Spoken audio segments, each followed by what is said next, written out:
안녕하십니까. 오늘 반영과장 법제화 정책 포럼 진행을 맡게 된 K뷰티인학회 부회장 정유진입니다. 반갑습니다. 먼저 이제 영상을 한 편 보여드릴 건데요. 현재 스크린에 보여지는 영상은 그동안 진행되어 온 반영과장 법제화를 위한 지금까지의 과정을 그린 영상입니다. 나름의 감동과 재미가 있을 것입니다. 7분 뒤에 뵙겠습니다.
제가 그동안 이제 반영구 화장에 대해서 합법한 부분도 쓰고 해서 그 진심을 담아서 영상을 이렇게 토론에 대해서 발표를 해주실 발표자분을 소개를 해드리도록 하겠습니다. 반영구 화장 법제화 이후 전망과 과제라는 주제로 오늘 토론을 진행하기에 앞서서 토론회를 주최하실 반영구 화장사 법안 대표 발의를 해주시고 국민의힘 원내부 대표 겸 규제개혁 추진위원장이신 홍석준 국회의원님을 소개하겠습니다.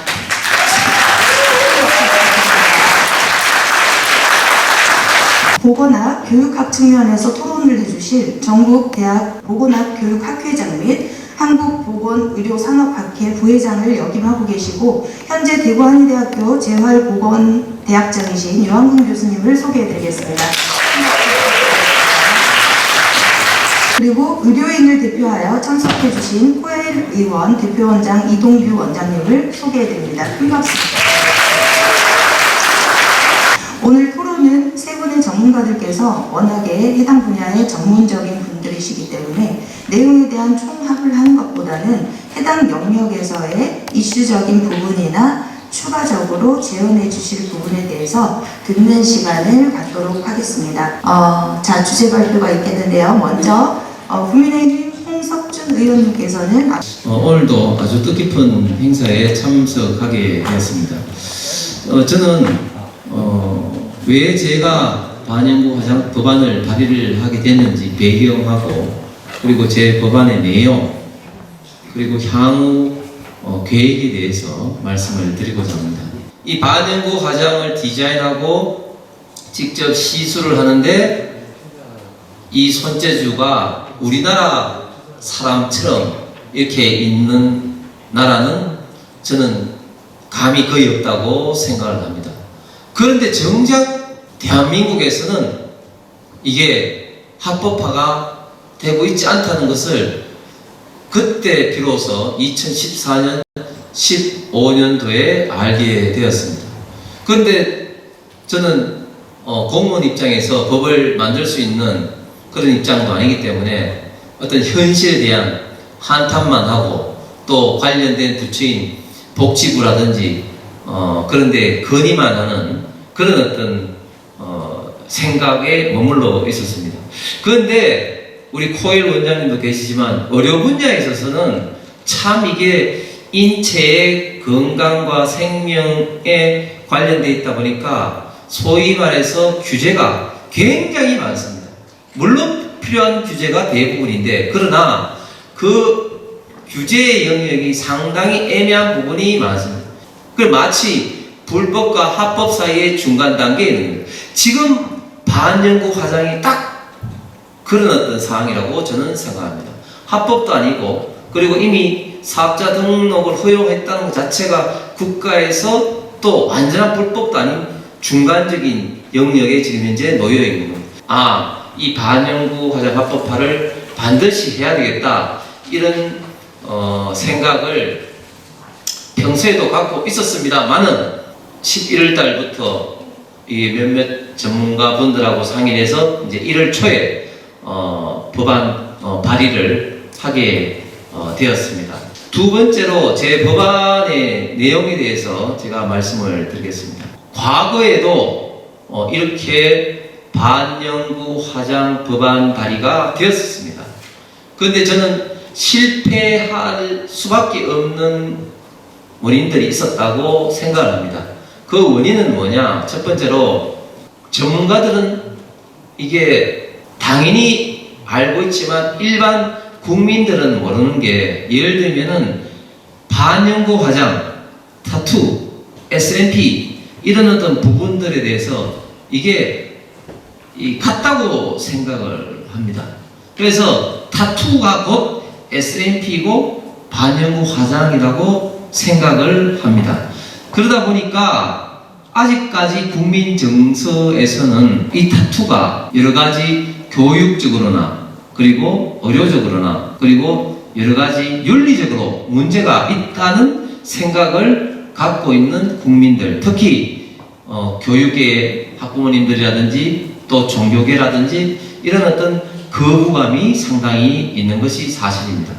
이 의료법상에서 의사 선생님들의 의견을 절대 저는 무시해서는 안 된다고 생각합니다. 물론 100% 따를 필요도 없지만 그분들의 전문적인 영역에 대한 판단은 저는 존중해야 되는데 그거를 사실은 그동안 잘 하지 못했다. 그리고 마지막으로 세 번째는 우리 내부의 문제입니다. 반영구 화장을 주장하는 분들이 굉장히 많은데 이게 다 보면은 굉장히 나눠져 있습니다. 잘 아시는 것처럼 크게 보면은 이 미용업계 또 비미용업계 중에서는 가장 또 많은 또 집단이 뷰티 업계입니다. 이 뷰티 업계 내에서도 굉장히 많은 단체들이 다양한 입장에 서 있습니다. 저는 이러한 어떤 세 가지 어떤 문제에서 제 나름대로 정리를 해서 이 법안을 만들게 됐어요. 제 법안의 가장 핵심은 일단 제가 말씀드린 국민이나 의료계 단체나 그런 반발을 최소화할 수 있는 안전한 방향으로 빨리 통과시킬 수 있는 실현 가능한 법안을 마련해야 된다는 기본적인 생각을 갖고 있었습니다. 왜냐하면 제가 이 문제를 제가 직접 많은 경험과 많은 대화를 해봤기 때문에 좀 알기 때문에 그렇습니다. 그래서 범위로 봤을 때 일단 SNP, 타투 같이 국민적 아직까지 거부감이 있는 분야는 일단은 제외한다. 그래서 반영구 화장만 일단은 대상으로 한다. 두 번째는 의료 단체에서 거부감이 가장 큰 게 과연 거기에 대한 전문적인 교육, 훈련을 받았느냐 이런 어떤 염려를 많이 합니다. 그 염려는 또 상당히 일리 있는 이야기이기 때문에 저는 그래서 일정한 수준의 교육과 테스트를 통한 자격증을 부여하는 방식으로 합법화를 한다. 그리고 세 번째는 그것이 특정한 어떤 영역이 아닌 별도의 어떤 자격증으로 한다. 이 세 가지의 핵심적인 내용을 담은 그런 어떤 법안으로 발의를 했습니다. 향후 어떤 이 방향에 대해서 잠깐 말씀을 드리겠습니다. 지금 저도 당의 규제개혁 추진단장 위원장으로서 다양한 분들과 이야기를 하고 있습니다. 사실은 제가 대한의사협회라든지 의료계 단체하고는 제가 이야기를 그동안 공적, 사적으로 많이 좀 이야기가 되어 왔습니다. 그래서 대한의사협회에서도 지금 몇몇 제안된 법안 내용 중에 제 법안이 가장 현실적이고 타당하다 이런 어떤 결론을 의사협회 차원에서도 지금 내린 그런 단계입니다. 결론적으로 이 법안은 이미 민주당에서도 박주민 의원이라든지 또 정의당에 또 그 유호정 의원도 냈기 때문에 여야 간에 어떤 그런 충돌이 발생하는 문제는 아니고 의사 어떤 협회 같은 전문가들 집단과 어떻게 잘 이제 의견 정리를 하느냐. 한 가지 우리 정유진 우리 원장님, 부회장님이 만드신 비디오 영상을 보고 제가 깜짝 놀랐습니다. 정말 잘 만들었습니다. 이 반영구 화장에 관련된 역사를, 스토리를 92년도 대법원 판례부터 쫙 설명하면서 이렇게 하는데 정말 깜짝 놀랐습니다. 이 생각을 해보시면 92년도 대법원 판례에서는 저런 식으로 됐는데 가장 최근에 헌재에서 의료법에 관련된 반영구 화장 관련된 헌법재판소 판결 보셨죠? 그때는 5대4로 아슬아슬하게 의료법이 합헌이라고 결정이 날 정도로 반영구에 대한 인식이 지금 굉장히 지금 많이 달라졌습니다. 반영구에 종사하시는 분이 35만 명을 주장하지만 또 반영구 시술을 받았다는 사람은 거의 뭐 1000만 명 이상이고 정치인 중에도 안 받은 사람이 없을 정도로 제가 아직까지 안 받아가지고 그런지 모르겠지만 안 받은 사람이 없을 정도로 반영구 화장이 보편되었다. 이런 어떤 인식을 이제 사업부에서도 받아들이는 게 현재 5대4 판결이라고 저는 생각합니다. 그래서 저는 이 반영구에 대한 형식을 떠나서 합법화의 길은 이제 멀지 않았다. 저 비디오 영상물에 있는 것처럼 30여 년간의 여기 계신 선배님들뿐만 아니라 여기 계신 분들의 노력으로 이제 멀지 않았다고 생각하고 마지막 이 피니시 라인에 섰다고 생각합니다. 감사합니다.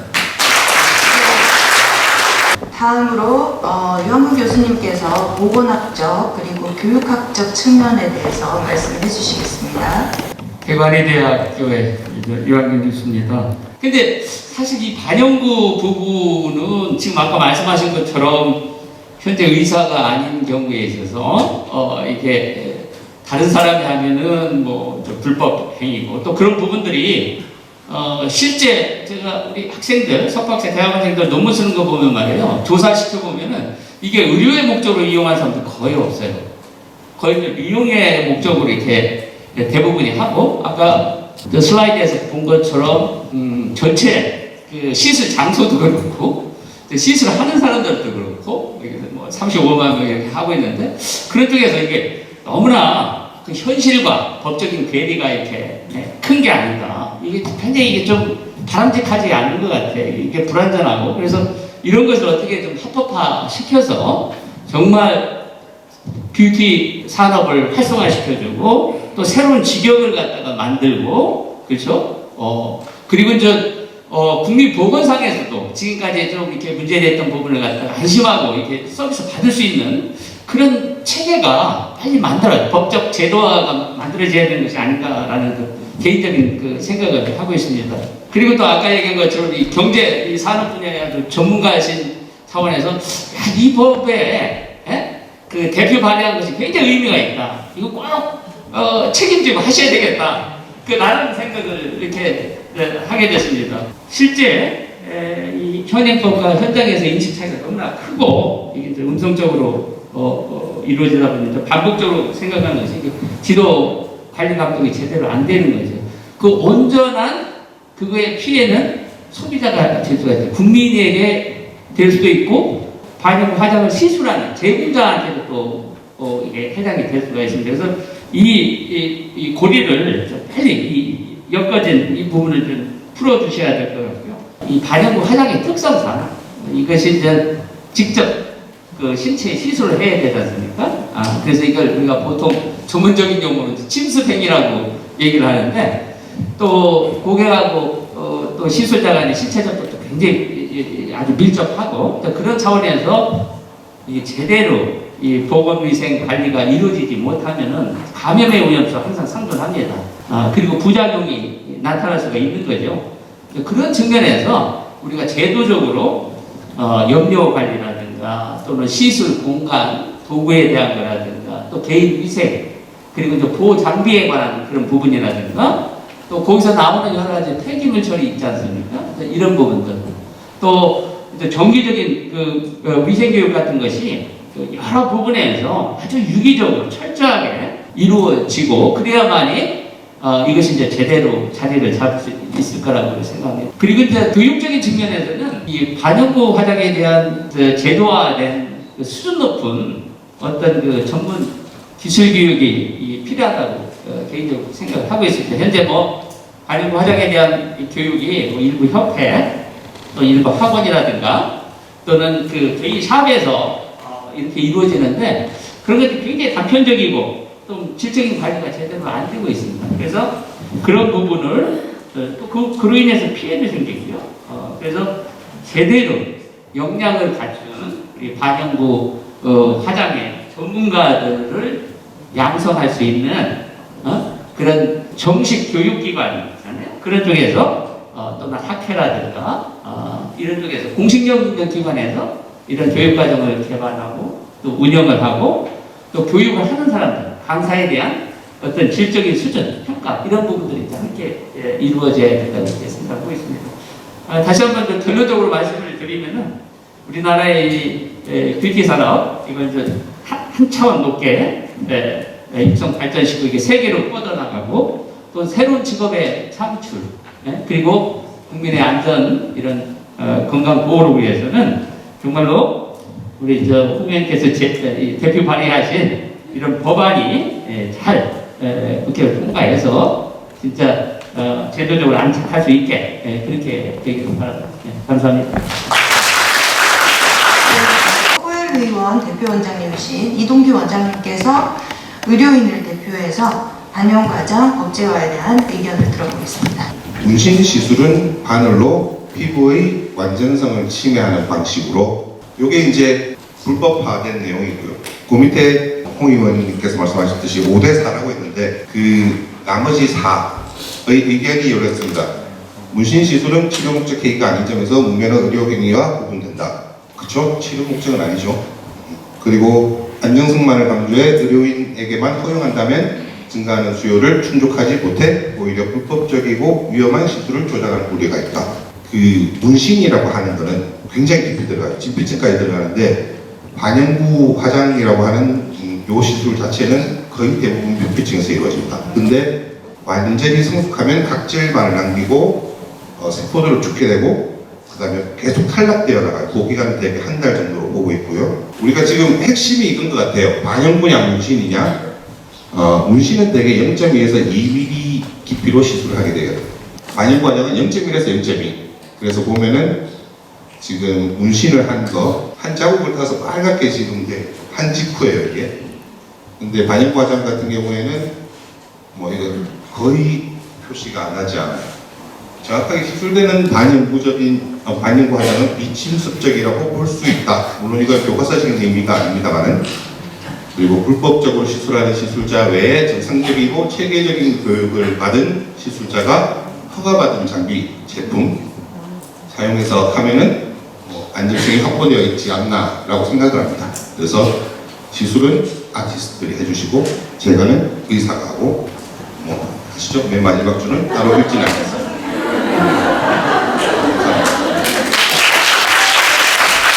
코엘팩이라고 여러분들 그 사은품으로 받으신 그 마스크팩을 굉장히 많이 후원을 해주셨습니다. 네, 앞서 발표해주신 세 분께 큰 박수 부탁드리겠습니다. 반영구 법제화에 대해서 사전 질문을 받았었는데요. 거의 뭐 질문들이 비슷비슷한 거였습니다. 홍 의원님한테 이제 합법은 도대체 언제가 되느냐, 네, 법안 발의는 어디까지 진행이 되냐, 뭐 이런 질문이 거의 대부분이었는데요. 우리 코엘 원장님 발표를 들으니까 원래 제 법안이 그래도 좀 합리적이죠? 저도 이 법안을 내기 전에 이제 의료인들 제가 아시는 분들하고 상당히 많이 제 고민을 이야기하고 또 내용에 대해 상의를 해서 이제 결정했는데 오늘 코엘 원장님 말씀을 드리니까 더 이제 확신을 가지게 됩니다. 논의하는 단계가 상당히 좀 토론이 굉장히 좀 격렬해질 수가 있다. 이런 좀 말씀을 좀 드리겠습니다. 네.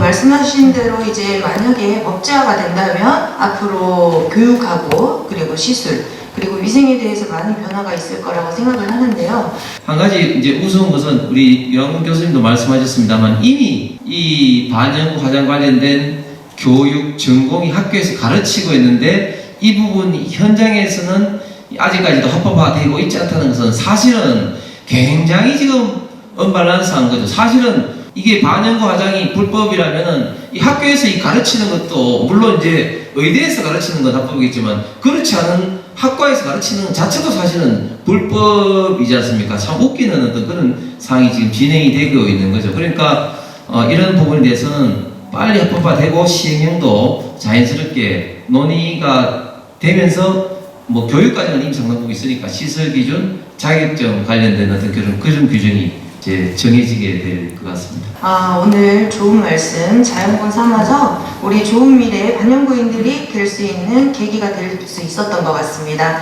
오늘 귀한 시간 내셔서 자리를 빛내주신 홍석준 의원님, 유한근 교수님, 이동규 대표원장님 세 분께도 감사의 말씀을 드립니다. KBTN 학회는 미용인들의 성장을 위해서 학문 발전에 노력을 다할 것을 약속드립니다. 이상으로 2022년 KBTN 학회 추계학술대회 포럼을 마치도록 하겠습니다.